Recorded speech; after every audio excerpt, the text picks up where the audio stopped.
नमस्कार, जय श्री कृष्ण। माया करिश्मा पेसवाणी ऐं मुंहिंजे चैनल के यानी कृष्ण कृपा केवलम में तव्हां सभिनीनि जो स्वागत है।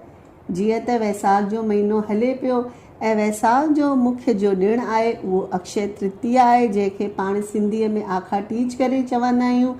आखा टीज पंहिंजे सॼे देश में मनाई वेंदी आहे ऐं आखा टीज ॾींहुं भॻवानु विष्णु ऐं माता लक्ष्मीअ जी पूॼा थींदी आहे। पर मुख्य रूप सां हिन ॾींहं जो संबंध दान धर्म सां आहे।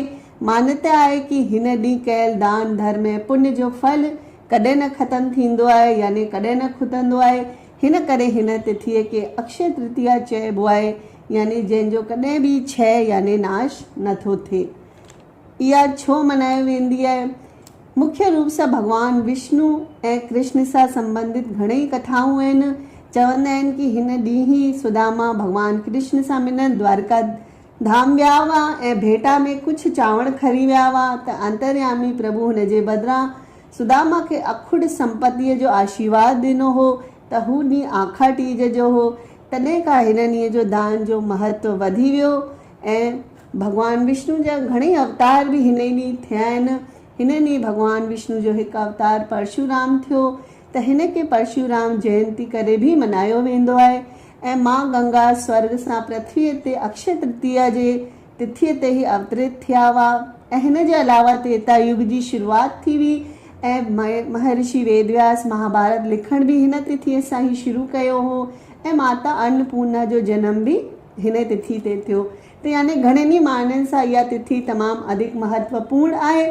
पर हिन तिथीअ में जो महत्वपूर्ण आहे उहो जप, दान ऐं पुण्य। त छा दान कजे इहो ॿुधाइण सां पहिरियों मां तव्हांखे इहो ॿुधाईंदमि कि दान छो कजे। ॾिसो, भॻवान खे शुक्र करणु घुरिजे कि असांखे ॾियण वारनि में भॻवानु रखियो अथई ऐं दान ॾियण सां जो ख़ुशी आनंद मिले थी हू वठण में किथे आहे। कॾहिं बि कंहिंजी मदद करण जो मौक़ो मिले त भॻवान खे ईअं ई चइजे कि तव्हां मूंखे इहो मौक़ो ॾिनो आहे, मूंखे हुनजो ज़रियो ठाहियो आहे मदद जो। ॾिनल त तव्हांजो ई आहे सभु, त मूंखे हमेशह ईअं सद्बुद्धि ॾिजो कि मां कॾहिं बि दान करे न थकिजां।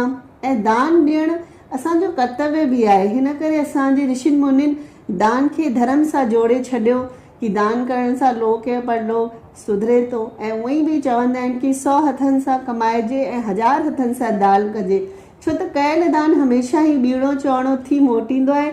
दान करण वारो कॾहिं न खुटंदो आहे। दान ॾियण सां मोह बि छुटे थो, ॾियण जी पाण खे आदत थी पए, आसक्ति घटिजे थी।